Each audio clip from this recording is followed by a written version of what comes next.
How's it going, everyone? As most of you, or some of you may know, I am a keyboard and mouse player. I added that little overlay on the bottom left so you can see my keyboard and mouse now. As there are not very many keyboard and mouse players within Rocket League, I am hoping to start up a little bit of a series where I basically show some mechanics and how to do them on keyboard and mouse. I'm not necessarily hoping to transfer people from controller over to keyboard and mouse, but just want to help those people out who are on keyboard and mouse and can't quite comprehend some of the mechanics that are coming out. One thing I wanted to highlight as a keyboard and mouse player, if I go into my settings, I have all default settings except, where is it? Air roll right and left are E and Q. Air roll, however, I remove shift from air roll. Now, this is like a major... This is a major learning curve in trying to get used to not using shift, but I actually removed shift from air roll. As you can see, I'm spinning in the air while holding shift. I removed that due to its complexity. I felt that there was just too many buttons I was clicking at once to try and air roll, and I really do highly recommend that people who are playing on keyboard and mouse attempt at least to remove shift from air roll, and I would advise you to try and learn air rolling with strictly Q and E.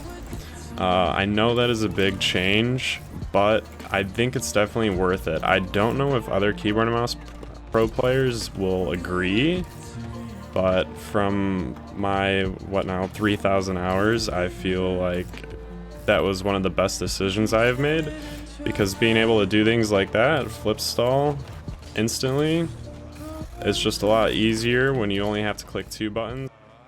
So I kind of wanted to highlight removing shift. As I said, it's optional. If you think that will help you as well, then you can give it a try. I just think in the learning process and trying to learn Rocket League mechanics and grow, you want things to be as simple as possible, and I think that having shift as an air roll key is something that is just going to add another layer of complexity. With that said, I wanted to go into explaining the half flip and kind of why you want to learn the half flip. So the half flip is very important in lower ranks. It's kind of what makes you stand out. Once you're able to half flip, you usually can start growing a little bit more in your rank. I guess if you're lower rank around like gold, plat, silver, any of those ranks, I know those are a little bit lower ranks, but this mechanic is something that will really make you stand out if you're able to learn it in those ranks, because your recovery times are going to be a lot faster. So let's do a scenario where I'm driving backwards and I have the ball going like this. You don't want to keep just backing up, because as you know, you cannot boost backwards. You're going to go forwards. If you are trying to catch up to a ball that is too fast, you cannot just continue to back up towards it. It's gonna eventually get too fast for you and you're gonna lose track of the ball. So a half flip in this situation is very helpful, because we could do something like this in this scenario and catch back up. That way we were able to boost towards the ball and keep our momentum towards the ball while pointing forward. Of course, being forward is a lot easier to control the ball than when you're backwards. So how do you do the half flip? Well, there's the front half flip and then the half back flip. I'm sure you guys can take a look at the keyboard on the bottom left and what I'm doing, and that may help explain what I'm doing, but I'm gonna go further in depth on how to actually do it. So when you front flip, a common thing that lower players don't know is you can cancel this front flip. You can cancel this front flip by pulling down or going the opposing direction from which the flip is. So if I'm going backwards, I can hold forward and cancel the flip. If I'm going forward, I can hold backwards to cancel the flip. So how does this help us get towards the half flip? I'm canceling my flip, but my car's not rotating over. Well, when you're on keyboard and mouse, it is actually extremely simple. So for a backwards half flip, I'm gonna hold down S and then cancel that flip with W. Forward, I'm gonna hold down W to front flip, and then I'm going to hold S to cancel it. When you want to land back on your wheels, though, of course you have to add a little bit of rotation in there. So once we have our backflip cancel kind of down, and you can replicate this motion where you're landing on the back of your car, it is so simple on keyboard and mouse because we just have to hold W and Q at the same time. So you're going to backflip, cancel it, and hold Q. So backflip, cancel, rotate, backflip, cancel, rotate. And what's really cool on keyboard and mouse is when you get more comfortable with the backwards, cancel, rotate, you can actually do it instantly. So we can backwards, rotate, cancel at the same time, backwards, rotate, cancel, backwards, rotate, cancel, and it's instant. This is something that makes keyboard and mouse stand out a lot from controller. You can usually tell if someone's on keyboard and mouse because they have these instant half flips. And then as well, same goes for the forward half flip. So the back half flip is the most commonly used mechanic, I would say, and one of the most important. If you want, you can start learning how to do the forward half flip as well, which is going to be just as similar and easy, except instead of holding W and Q, you're going to hold S and Q. So I'm going to front flip with W and hold S and Q, front flip with W, hold S and Q. The forward half flip isn't as necessary. It's more, a lot of people will use it to show off. There's very rarely a use case for it. One I can think of is if a player is driving behind me going towards my net, I may half flip into this boost. That way I remain forward towards the ball that's coming at me or the player. It's not that necessary to do that. There are some other use cases. I like to personally, I'll half flip into a wall like this. That way when I start driving forward again, I'm driving down instead of up the wall. It's something you kind of grow to learn to use in different scenarios, but it's not as necessary as the half backflip. But that is the half flip. So next, I wanted to go into the wave dashes. I don't expect anyone to be able to do this Squishymuffinz speed hacks. I'm clearly able to get it down somewhat, but this is not what I would expect out of this tutorial with people. We're going to be looking at more of something like this, so more simplistic wave dash. These wave dashes are pretty easy as well, and when learning them, basically to understand what's happening in a wave dash is you're front flipping into the ground, and so your front tires are it doesn't always have to be your front tires, but your tires are catching the ground, causing your flip to basically cancel and just boost yourself forward. This is extremely helpful in gaining momentum if you have no boost. If you watch Squishy, you probably see him do his speed hacks. I have my little own keyboard and mouse version of that. It's a lot easier on keyboard and mouse. I want to get that out of the way too. So many people think that keyboard and mouse is harder to learn, but I don't see many controller players that can do the Squishymuffinz speed hacks. So how do we do the wave dash? This one is really easy, and it is as simple as front flipping. So what happens is you want to delay your front flip until your back tires hit the ground. So I'm gonna jump, I'll get a side view for it. So I'm gonna jump, lean back, and then front flip forward once my back tires hit the ground. You know you're doing the flip too early if this happens. If you start front flipping into the ground like that and you are not getting pushed forward. You want to literally have your back wheels touching the ground. You can wait to use your front flip for so much longer than people expect. It's a little difficult to learn the timing at first. I remember back when I was learning the wave dash, I was always I was trying to overthink it too much. You basically just want to jump, lean back, or lean in the opposite direction, and then front flip forward, or flip in the direction you're heading. And this applies to not just front flips, but you can also do back wave dashes. You can do side wave dashes. A really cool thing about wave dashes is you can chain them together like this, and that is a very nice way to get supersonic while you do not have boost. And to do this, it is extremely simple. So as we went over, you want to lean in the opposite direction you're going. So if I'm going forward, I want to lean backwards. If I'm going to the left, I'm going to lean right. If I'm going right, I want to lean left. And so when we are going forward, we can lean back, do our wave dash, lean back, do our wave dash, and you can continue doing them. And you can do stuff that looks like this. And this goes for the side wave dashes as well. And this is the common Squishymuffinz speed hack thing you see all over. Squishy will turn sideways, and he is just doing consecutive side flip wave dashes. Learning this will take some time, but it is very useful.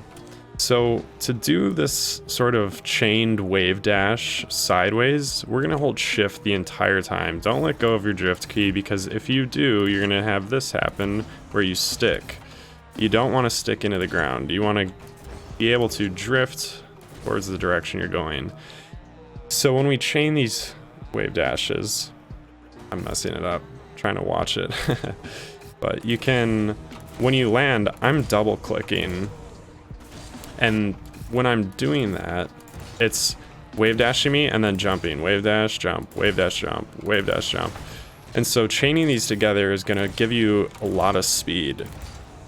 And these side flips are a lot harder to learn to chain, strictly because of the direction. Sideways is very hard because you are making use of Q and E strictly. And this goes back to why I believe that having shift bound as air roll makes for a confusing learning experience. That is literally the reason why I took off air roll. I was trying to do simple things like wave dash with Q and E, but I was finding that having shift implemented was giving me a little bit extra flip than I wanted. I was flipping at times I didn't want to, or air rolling at times I didn't want to.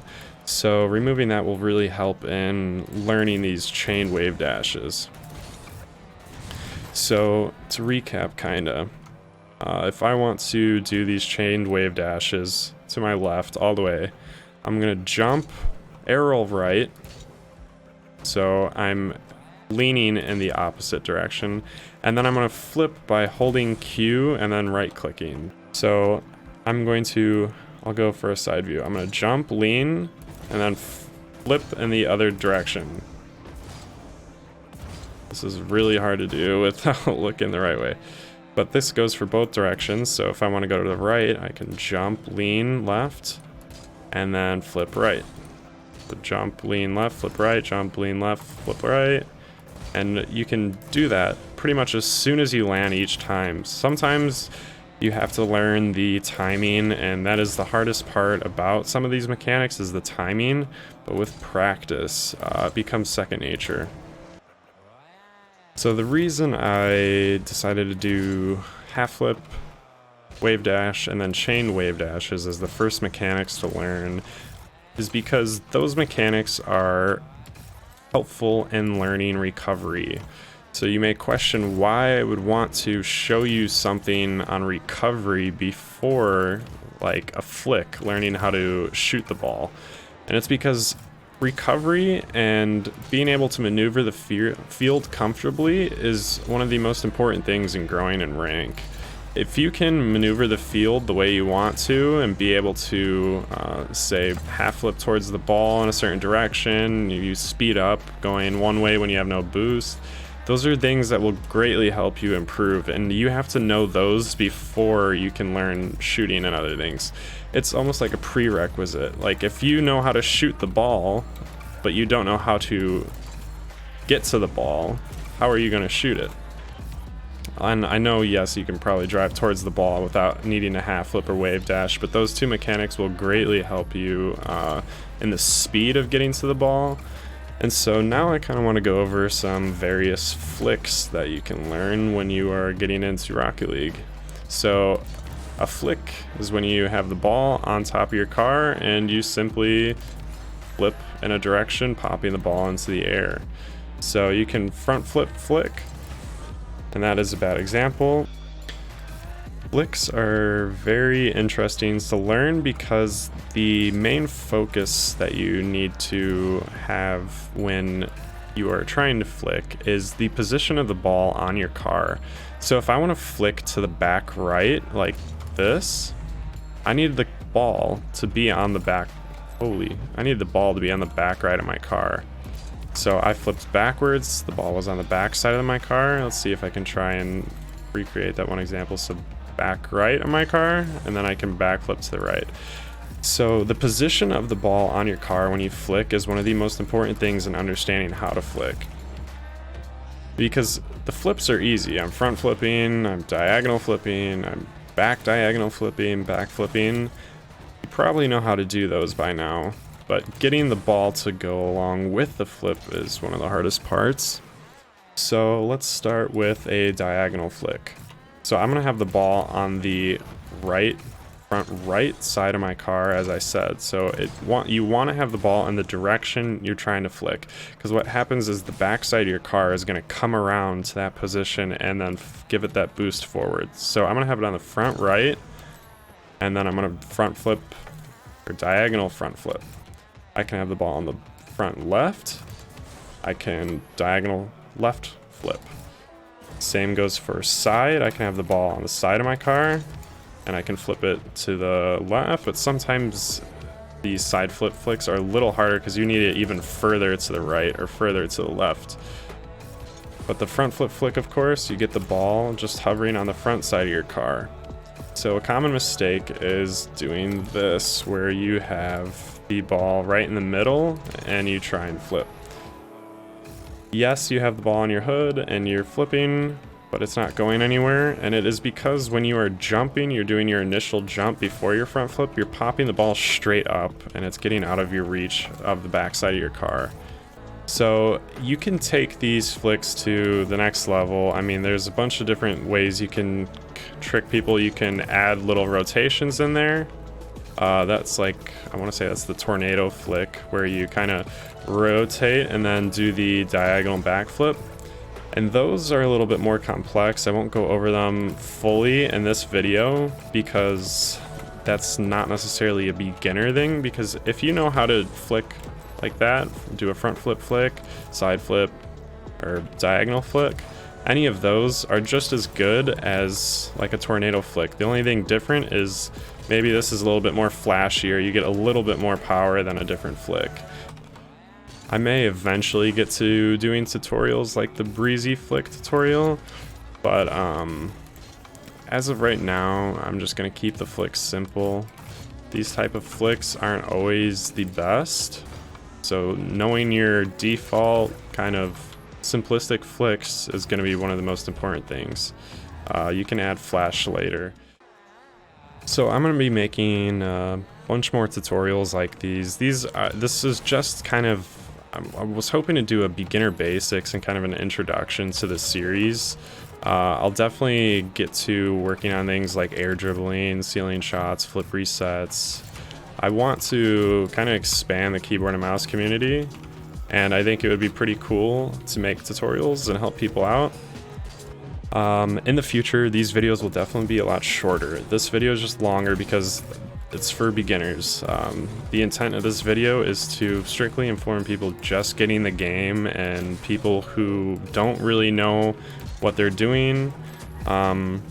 I'm not focusing yet really on like rotations, positioning, things like that. This is just the mechanics. When you get the game, it's not all about scoring and doing flashy things right away. You want to be able to practice in free play and get comfortable with the controls and your movement around the field, and these are kind of some of the basic things that will help you grow.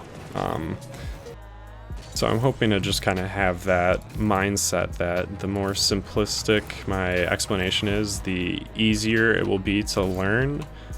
So if you like the style of teaching and you think that this is going to help you and you might want to follow along with the tutorial and the series, definitely hit the subscribe button. I'd love to have you back and love to hear your comments and ideas for future videos. Alright guys, thanks for watching.